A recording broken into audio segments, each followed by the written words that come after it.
सुनिए मुंशी प्रेमचंद की लिखी उपन्यास गबन, भाग 22 से 23। जब रमा कोठे से धम धम नीचे उतर रहा था, उस वक्त जालपा को इसकी जरा भी शंका न हुई कि वह घर से भागा जा रहा है। पत्र तो उसने पढ़ ही लिया था। जी ऐसा झुंझला रहा था कि चलकर रमा को खूब खरी खरी सुनाऊं, मुझसे यह छल कपट। पर एक ही क्षण में उसके भाव बदल गए। कहीं ऐसा तो नहीं हुआ है सरकारी रुपये खर्च कर डाले हों? यही बात है, रतन के रुपये सराफ को दिए होंगे। उस दिन रतन को देने के लिए शायद वे सरकारी रुपये उठा लाए थे। ये सोचकर उसे फिर क्रोध आया। ये मुझसे इतना पर्दा क्यों करते हैं? क्यों मुझसे बढ़ बढ़कर बातें करते थे? क्या मैं इतना भी नहीं जानती कि संसार में अमीर गरीब दोनों ही होते हैं? क्या सभी स्त्रियां गहनों से लदी रहती हैं? गहने न पहनना क्या कोई पाप है? जब और जरूरी कामों से रुपये बचते हैं तो गहने भी बन जाते हैं। पेट और तन काटकर चोरी या बेईमानी करके तो गहने नहीं पहने जाते। क्या उन्होंने मुझे ऐसी गई गुजरी समझ लिया? उसने सोचा रमा अपने कमरे में होगा, चलकर पूछूं कौन से गहने चाहते हैं। परिस्थिति की भयंकरता का अनुमान करके क्रोध की जगह उसके मन में भय का संचार हुआ। वह बड़ी तेजी से नीचे उतरी। उसे विश्वास था वह नीचे बैठे हुए इंतजार कर रहे होंगे। कमरे में आई तो उनका पता न था। साइकिल रखी हुई थी। तुरंत दरवाजे से झांका, सड़क पर भी नहीं। कहां चले गए? लड़के दोनों पढ़ने सियल गए थे, किसको भेजे कि जाकर उन्हें बुला लाए।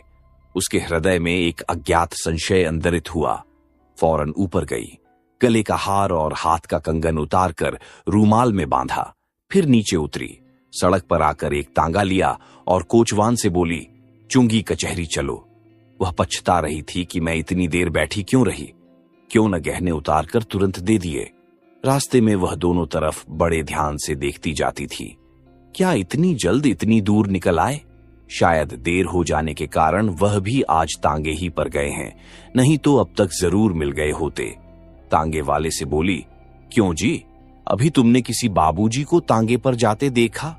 तांगे वाले ने कहा, हाँ माई जी, एक बाबू अभी इधर ही से गए हैं। जालपा को कुछ ढाढ़स हुआ। रमा के पहुंचते पहुंचते वह भी पहुंच जाएगी। कोचवान से बार बार घोड़ा तेज करने को कहती। जब वह दफ्तर पहुंची तो 11 बज गए थे। कचहरी में सैकड़ों आदमी इधर उधर दौड़ रहे थे। किससे पूछे? न जाने वह कहां बैठते हैं। सहसा एक चपरासी दिखलाई दिया। जालपा ने उसे बुलाकर कहा, सुनो जी, जरा बाबू रमानाथ को तो बुला लाओ। चपरासी बोला, उन्हीं को बुलाने तो जा रहा हूं, बड़े बाबू ने भेजा है। आप क्या उनके घर ही से आई हैं? जालपा, हां, मैं तो घर ही से आ रही हूं, अभी 10 मिनट हुए वह घर से चले हैं। चपरासी, यहां तो नहीं आए? जालपा बड़े असमंजस में पड़ी। वह यहां भी नहीं आए, रास्ते में भी नहीं मिले, तो फिर गए कहां? उसका दिल बांसों उछलने लगा, आंखें भर भर आने लगीं। वहां बड़े बाबू के सिवा वह और किसी को न जानती थी। उनसे बोलने का अवसर कभी न पड़ा था, पर इस समय उसका संकोच गायब हो गया। भय के सामने मन के और सभी भाव दब जाते हैं। चपरासी से बोली, जरा बड़े बाबू से कह दो। नहीं, चलो मैं ही चलती हूं, बड़े बाबू से कुछ बातें करनी है। जालपा का ठाठ बाट और रंग ढंग देखकर चपरासी रोब में आ गया। उल्टे पांव बड़े बाबू के कमरे की ओर चला। जालपा उसके पीछे पीछे होली। बड़े बाबू खबर पाते ही तुरंत बाहर निकल आए। जालपा ने कदम आगे बढ़ाकर कहा, क्षमा कीजिए बाबू साहब, आपको कष्ट हुआ। वह 15-20 मिनट हुए घर से चले, क्या अभी तक यहां नहीं आए? रमेश, अच्छा, आप मिसेज रमानाथ हैं। अभी तो यहां नहीं आए, मगर दफ्तर के वक्त सैर सपाटे करने की तो उसकी आदत न थी। जालपा ने चपरासी की ओर ताकते हुए कहा, मैं आपसे कुछ अर्ज करना चाहती हूं। रमेश, तो चलो अंदर बैठो, यहां कब तक खड़ी रहोगी? मुझे आश्चर्य है कि वह गए कहां, कहीं बैठे शतरंज खेल रहे होंगे। जालपा, नहीं बाबूजी, मुझे ऐसा भय हो रहा है कि वह कहीं और न चले गए हों। अभी 10 मिनट हुए उन्होंने मेरे नाम एक पुर्जा लिखा था, जेब से टटोलकर। जी हां, देखिए वह पुर्जा मौजूद है। आप उन पर कृपा रखते हैं तो कोई पर्दा नहीं। उनके जिम्मे कुछ सरकारी रुपए तो नहीं निकलते? रमेश ने चकित होकर कहा, क्यों, उन्होंने तुमसे कुछ नहीं कहा? जालपा कुछ नहीं, इस विषय में कभी एक शब्द भी नहीं कहा। रमेश कुछ समझ में नहीं आता। आज उन्हें 300 रुपये जमा करना है। परसों की आमदनी उन्होंने जमा नहीं की थी। नोट थे, जेब में डालकर चल दिए। बाजार में किसी ने नोट निकाल लिए। मुस्कुराकर, किसी और देवी की पूजा तो नहीं करते? जालपा का मुख लज्जा से नत हो गया। बोली, अगर यह ऐब होता तो आप भी उस इल्जाम से न बचते। जेब से किसी ने निकाल लिए होंगे। मारे शर्म के मुझसे कहा न होगा। मुझसे जरा भी कहा होता तो तुरंत रुपये निकाल कर दे देती। इसमें बात ही क्या थी? रमेश बाबू ने अविश्वास के भाव से पूछा, क्या घर में रुपये हैं? जालपा ने निशंक होकर कहा, 300 चाहिए ना, मैं अभी लिए आती हूं। रमेश, अगर वह घर पर आ गए हों तो भेज देना। जालपा आकर तांगे पर बैठी और कोचवान से चौक चलने को कहा। उसने अपना हार बेच डालने का निश्चय कर लिया। यूं उसकी कई सहेलियां थीं जिनसे उसे रुपए मिल सकते थे। स्त्रियों में बड़ा स्नेह होता है। पुरुषों की भांति उनकी मित्रता केवल पान पबों तक ही समाप्त नहीं हो जाती, मगर अवसर नहीं था। सर्राफे में पहुंचकर वह सोचने लगी, किस दुकान पर जाऊं? भय हो रहा था कहीं ठगी न जाऊं। इस सिरे से उस सिरे तक चक्कर लगा आई, किसी दुकान पर जाने की हिम्मत न पड़ी। उधार वक्त भी निकला जाता था। आखिर एक दुकान पर एक बूढ़े सर्राफ को देखकर उसका संकोच कुछ कम हुआ। सर्राफ बड़ा घाघ था। जालपा की झिझक और हिचक देखकर समझ गया, अच्छा शिकार फंसा। जालपा ने हार दिखाकर कहा, आप इसे ले सकते हैं। सर्राफ ने हार को इधर उधर देखकर कहा, मुझे 4 पैसे की गुंजाइश होगी तो क्यों न ले लूंगा। माल चोखा नहीं है। जालपा, तुम्हें लेना है इसलिए माल चोखा नहीं है। बेचना होता तो चोखा होता। कितने में लोगे? सर्राफ, आप ही कह दीजिए। सर्राफ ने 350 दाम लगाए और बढ़ते बढ़ते 400 तक पहुंचा। जालपा को देर हो रही थी। रुपए लिए और चल खड़ी हुई। जिस हार को उसने इतने चाव से खरीदा था, जिसकी लालसा उसे बाल्यकाल ही में उत्पन्न हो गई थी, उसे आज आधे दामों बेचकर उसे जरा भी दुख नहीं हुआ, बल्कि गर्वमय हर्ष का अनुभव हो रहा था। जिस वक्त रमा को मालूम होगा कि उसने रुपये दे दिए हैं, उन्हें कितना आनंद होगा। कहीं दफ्तर पहुंच गए हों तो बड़ा मजा हो, ये सोचती हुई वह फिर दफ्तर पहुंची। रमेश बाबू उसे देखते हुए बोले, क्या हुआ, घर पर मिले? जालपा, क्या अभी तक यहां नहीं आए? घर तो नहीं गए। यह कहते हुए उसने नोटों का पुलिंदा रमेश बाबू की तरफ बढ़ा दिया। रमेश बाबू नोटों को गिनकर बोले, ठीक है, मगर वह अब तक कहां हैं? अगर ना आना था तो एक खत लिख देते। मैं तो बड़े संकट में पड़ा हुआ था। तुम बड़े वक्त से आ गई।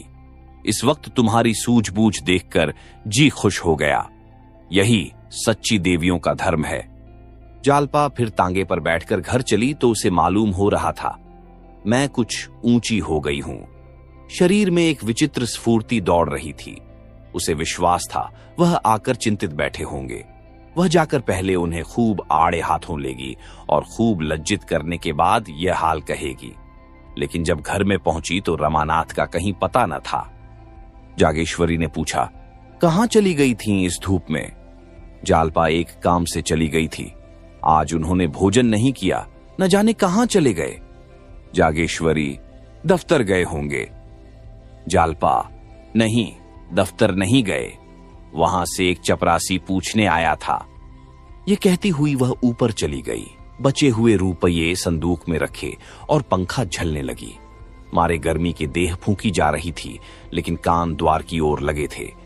अभी तक उसे इसकी जरा भी शंका न थी कि रमा ने विदेश की राह ली है। 4 बजे तक तो जालपा को विशेष चिंता न हुई, लेकिन ज्यों-ज्यों दिन ढलने लगा उसकी चिंता बढ़ने लगी। आखिर वह सबसे ऊंची छत पर चढ़ गई। हालांकि उसके जीर्ण होने के कारण कोई ऊपर नहीं आता था और वहां चारों तरफ नजर दौड़ाई, लेकिन रमा किसी तरफ से आता दिखाई न दिया। जब संध्या हो गई और रमा घर न आया तो जालपा का जी घबराने लगा। कहां चले गए? वह दफ्तर से घर आए बिना कहीं बाहर न जाते थे। अगर किसी मित्र के घर होते तो क्या अब तक न लौटते? मालूम नहीं जेब में कुछ है भी या नहीं। बेचारे दिन भर से न मालूम कहां भटक रहे होंगे। वह फिर पछताने लगी कि उनका पत्र पढ़ते ही उसने क्यों न हार निकाल कर दे दिया, क्यों दुविधा में पड़ गई। बेचारे शर्म के मारे घर न आते होंगे। कहां जाए, किससे पूछे। चिराग जल गए तो उससे न रहा गया। सोचा शायद रतन से कुछ पता चले। उसके बंगले पर गई तो मालूम हुआ आज तो वह इधर आए ही नहीं। जालपा ने उन सभी पार्कों और मैदानों को छान डाला जहां रमा के साथ वह बहुधा घूमने आया करती थी, और 9 बजते बजते निराश लौट आई। अब तक उसने अपने आंसुओं को रोका था, लेकिन घर में कदम रखते ही जब उसे मालूम हो गया कि अब तक वह नहीं आए, तो वह हताश होकर बैठ गई। उसकी यह शंका अब दृढ़ हो गई कि वह जरूर कहीं चले गए। फिर भी कुछ आशा थी कि शायद मेरे पीछे आए हों और फिर चले गए हों। जाकर जागेश्वरी से पूछा, वह घर आए थे अम्मान जी? जागेश्वरी, यार दोस्तों में बैठे कहीं गपशप कर रहे होंगे। घर तो सराय है, 10 बजे घर से निकले थे, अभी तक पता नहीं। जालपा दफ्तर से घर आकर तब वह कहीं जाते थे, आज तो आए नहीं। कहिए तो गोपी बाबू को भेज दूं, जाकर देखें कहां रह गए। जागेश्वरी, लंग के इस वक्त कहां देखने जाएंगे, उनका क्या ठीक है। थोड़ी देर और देख लो, फिर खाना उठाकर रख देना, कोई कहां तक इंतजार करे। जालपा ने इसका कुछ जवाब न दिया। दफ्तर की कोई बात उनसे न कही। जागेश्वरी सुनकर घबरा जाती और उसी वक्त रोना पीटना मच जाता। वह ऊपर जाकर लेट गई और अपने भाग्य पर रोने लगी। रह रहकर चित्त ऐसा विकल होने लगा मानो कलेजे में शूल उठ रहा हो। बार बार सोचती, अगर रात भर ना आए तो कल क्या करना होगा। जब तक कुछ पता न चले कि वह किधर गए, तब तक कोई जाए तो कहां जाए। आज उसके मन ने पहली बार स्वीकार किया कि यह सब उसी की करनी का फल है। यह सच है कि उसने कभी आभूषणों के लिए आग्रह नहीं किया, लेकिन उसने कभी स्पष्ट रूप से मना भी तो नहीं किया। अगर गहने चोरी जाने के बाद इतनी अधीर न हो गई होती तो आज यह दिन क्यों आता। मन की इस दुर्बल अवस्था में जालपा अपने भार से अधिक भाग अपने ऊपर लेने लगी। वह जानती थी रमा रिश्वत लेता है, नोच खसोट कर रुपये लाता है, फिर भी कभी उसने मना नहीं किया। उसने खुद क्यों अपनी कमली के बाहर पांव विलाया, क्यों उसे रोज सैर सपाटे की सूझती थी।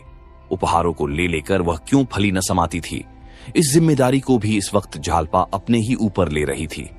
रमानाथ ने प्रेम के वश होकर उसे प्रसन्न करने के लिए ही तो सब कुछ करते थे। युवकों का यही स्वभाव है। फिर उसने उनकी रक्षा के लिए क्या किया। क्यों उसे यह समझ न आई कि आमदनी से ज्यादा खर्च करने का दंड एक दिन भोगना पड़ेगा। अब उसे ऐसी कितनी ही बातें याद आ रही थीं जिनसे उसे रमा के मन की विकलता का परिचय पा जाना चाहिए था, पर उसने कभी उन बातों की ओर ध्यान न दिया। जालपा इन्हीं चिंताओं में डूबी हुई न जाने कब तक बैठी रही। जब चौकीदारों की सीटियों की आवाज उसके कानों में आई तो वह नीचे जाकर जागेश्वरी से बोली, वह तो अब तक नहीं आए, आप चलकर भोजन कर लीजिए। जागेश्वरी बैठे बैठे झपकियां ले रही थी। चौंक कर बोली, कहां चले गए थे? जालपा, वह तो अब तक नहीं आए। जागेश्वरी, अब तक नहीं आए? आधी रात तो हो गई होगी। जाते वक्त तुमसे कुछ कहा भी नहीं। जालपा, कुछ नहीं। जागेश्वरी, तुमने तो कुछ नहीं कहा। जालपा, मैं भला क्यों कहती। जागेश्वरी, तो मैं लाला जी को जगाऊं? जालपा, इस वक्त जगाकर क्या कीजिएगा, आप चलकर कुछ खा लीजिए ना। जागेश्वरी, मुझसे अब कुछ न खाया जाएगा।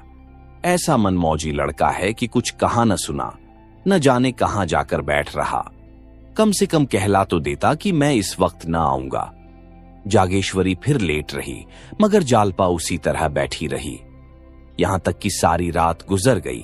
पहाड़ सी रात, जिसका एक एक पल एक एक वर्ष के समान कट रहा था। 1 सप्ताह हो गया। रमा का कहीं पता नहीं। कोई कुछ कहता है, कोई कुछ। बेचारे रमेश बाबू दिन में कई कई बार आकर पूछ जाते हैं। तरह तरह के अनुमान हो रहे हैं। केवल इतना ही पता चलता है कि रमानाथ 11 बजे रेलवे स्टेशन की ओर गए थे।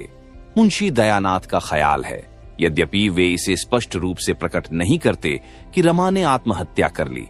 ऐसी दशा में यही होता है। इसकी कई मिसालें उन्होंने खुद आंखों से देखी हैं। सास और ससुर दोनों ही जालपा पर सारा इल्जाम थोप रहे हैं। साफ साफ कह रहे हैं कि इसी के कारण उसके प्राण गए। इसने उसका नाखून दम कर दिया। पूछो, थोड़ी सी तो आपकी आमदनी, फिर तुम्हें रोज सैर सपाटे और दावत तवाजे की क्यों सूझती थी?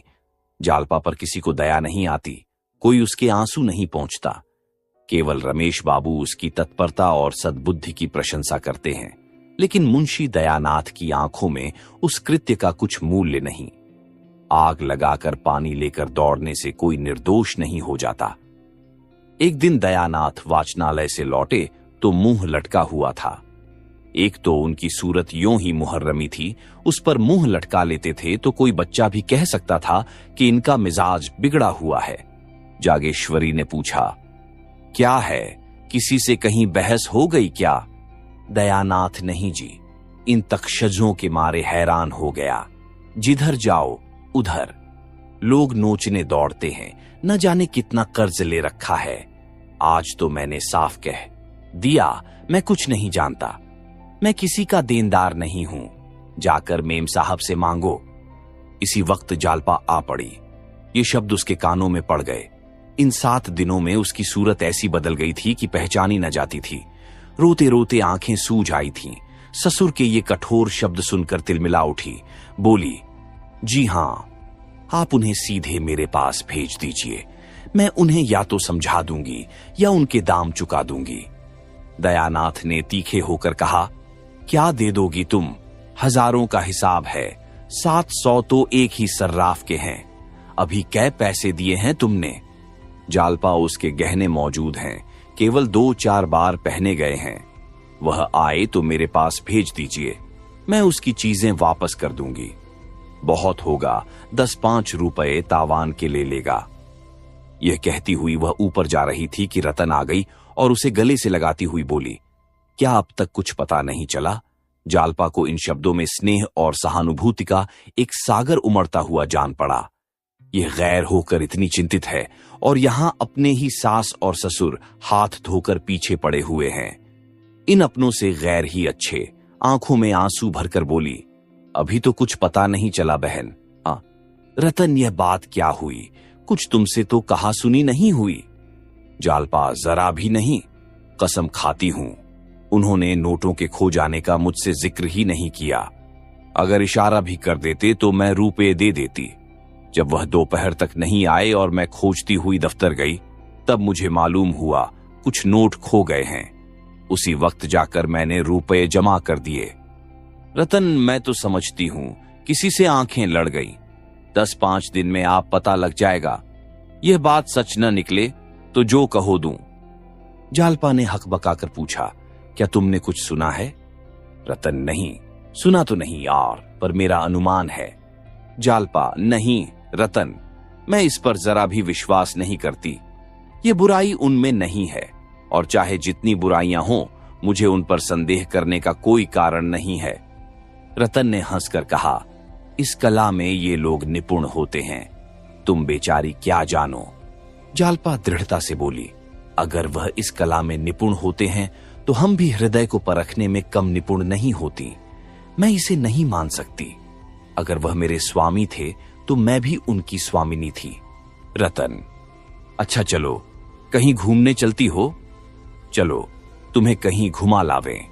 जालपा, नहीं, इस वक्त तो मुझे फुर्सत नहीं है, फिर घर वाले यूं ही प्राण लेने पर तुले हुए हैं, तब तो जीता ही न छोड़ेंगे।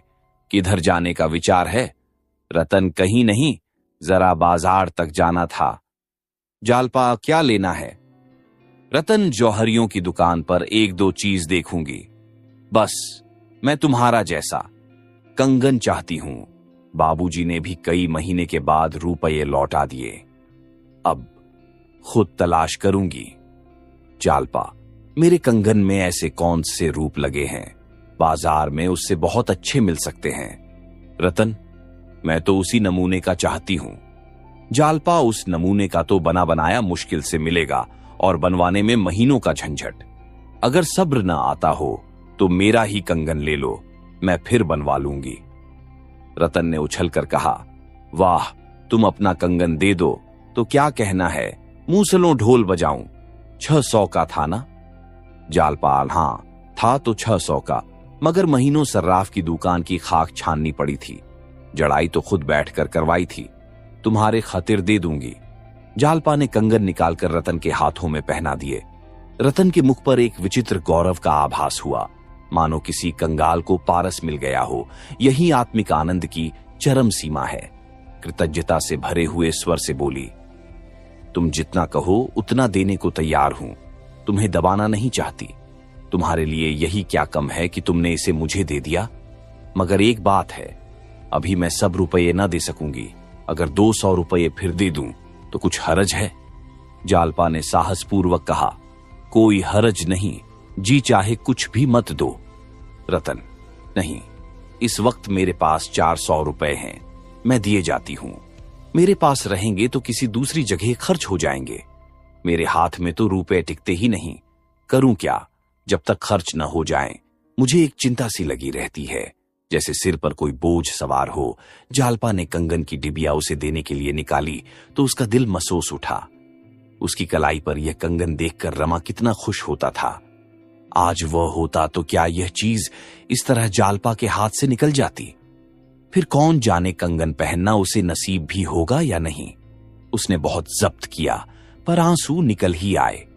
रतन उसके आंसू देखकर बोली, इस वक्त रहने दो बहन, फिर ले लूंगी, जल्दी ही क्या है। जालपा ने उसकी ओर बक्स को बढ़ाकर कहा, क्यों? क्या मेरे आंसू देखकर? तुम्हारी खातिर से दे रही हूं। नहीं, यह मुझे प्राणों से भी प्रिय था। तुम्हारे पास इसे देखूंगी तो मुझे तस्कीन होती रहेगी। किसी दूसरे को मत देना, इतनी दया करना। रतन, किसी दूसरे को क्यों देने लगी? इसे तुम्हारी निशानी समझूंगी। आज बहुत दिन के बाद मेरे मन की अभिलाषा पूरी हुई। केवल दुख इतना ही है कि बाबूजी अब नहीं हैं। मेरा मन कहता है कि वे जल्दी ही आएंगे। वे मारे शर्म के चले गए हैं, और कोई बात नहीं। वकील साहब को भी यह सुनकर बड़ा दुहक हुआ। लोग कहते हैं वकीलों का हृदय कठोर होता है, मगर इनको तो मैं देखती हूं, जरा भी किसी की विपत्ति सुनी और तड़प उठे। जालपा ने मुस्कुराकर कहा, बहन, एक बात पूछूं, बुरा तो न मानोगी? वकील साहब से तुम्हारा दिल तो न मिलता होगा। रतन का विनोद रंजित प्रसन्न मुख एक क्षण के लिए मलिन हो उठा, मानो किसी ने उसे उस चिरस्नेह की याद दिला दी हो जिसके नाम को वह बहुत पहले रो चुकी थी। बोली, मुझे तो कभी यह ख्याल भी नहीं आया बहन कि मैं युवती हूं और वे बूढ़े हैं। मेरे हृदय में जितना प्रेम, जितना अनुराग है, वह सब मैंने उनके ऊपर अर्पण कर दिया। अनुराग यौवन या रूप या धन से नहीं उत्पन्न होता। अनुराग अनुराग से उत्पन्न होता है। मेरे ही कारण वे इस अवस्था में इतना परिश्रम कर रहे हैं, और दूसरा है ही कौन? क्या यह छोटी बात है? कल कहीं चलोगी? कहो तो शाम को आऊं? जालपा, जाऊंगी तो मैं कहीं नहीं, मगर तुम आना जरूर। 2 घड़ी दिल बहलेगा, कुछ अच्छा नहीं लगता। मन डाल डाल दौड़ता फिरता है। समझ में नहीं आता मुझसे इतना संकोच क्यों किया। यह भी मेरा ही दोष है। मुझ में जरूर उन्होंने कोई ऐसी बात देखी होगी जिसके कारण मुझसे पर्दा करना उन्हें जरूरी मालूम हुआ। मुझे यही दुख है कि मैं उनका सच्चा स्नेह न पा सकी। जिससे प्रेम होता है उससे हम कोई भेद नहीं रखते। रतन उठकर चली तो जालपा ने देखा कंगन का बक्स मेज पर पड़ा हुआ है। बोली, इसे लेती जाओ बहन, यहां क्यों छोड़े जाती हो? रतन, ले जाऊंगी, अभी क्या जल्दी पड़ी है, अभी पूरे रुपये भी तो नहीं दिए। जालपा, नहीं नहीं, लेती जाओ, मैं न मानूंगी। मगर रत्न सीढ़ी से नीचे उतर गई। जालपा हाथ में कंगन लिए खड़ी रही। थोड़ी देर बाद जालपा ने संदूक से 500 रुपये निकाले और दयानाथ के पास जाकर बोली, यह रुपये लीजिए, नारायण दास के पास भिजवा दीजिए। बाकी रुपए भी मैं जल्द ही दे दूंगी। दयानाथ ने झेंप कर कहा, रुपए कहां मिल गए? जालपा ने निसंकोच होकर कहा,